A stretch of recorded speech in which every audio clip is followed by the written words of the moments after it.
Well, yesterday was a big day for New Mexico State football. If you are wondering why, it's because the Aggies got a waiver from the NCAA to be bowl game eligible with a 5-6 record. Tomorrow, New Mexico State will find out what bowl they will play in. But before that, the Aggies have one more game on their schedule to complete. NMSU hosting Valparaiso. Remember, Valparaiso got a waiver to play a 12th game as an FCS team.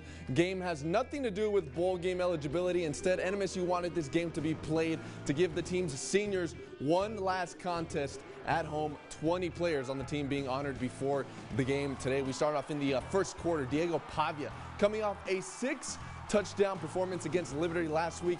He has got the hot hand still, finds Justice Powers there for the, Jonathan Brady for the touchdown.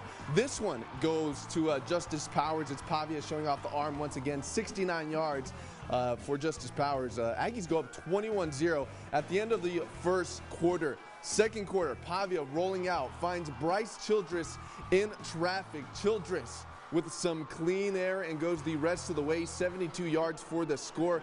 Pavia finished his day going 9 for 13 for 323 yards and 4 touchdowns. A scary moment here, though, right before halftime. Pavia was taken out of the game. It looked like he pulled a hamstring on a long run before the end of the first half. Pavia was in street clothes for the second half, but was in good spirits. New Mexico State would go on to grab a 65-3 win over Valparaiso to cap off an exciting week.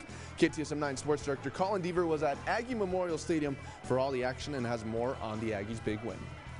New Mexico State did exactly what it was supposed to do in its 65-3 win over FCS foe Valparaiso on Saturday. The victory getting the Aggies to 6 wins in a season for just the 3rd time in the 21st century, and they've done it in the first season under head coach Jerry Kill. They did it thanks to Diego Pavia. After a 6-touchdown performance last week at Liberty, Pavia followed it up with 5 total touchdowns and started 9 for 9 through the air as his resurgence late in the season has helped the Aggies get to a bowl game. He did what he needed to do. You know, they had 8 or 9 people on the line of scrimmage. They weren't going to let us run the ball, and I think people the last 2 weeks said, hey, your quarterback's going to have to beat us, and people bet on the run, and he was able to be he's a very accurate thrower. I don't know what he did, man. I don't know what got into Diego.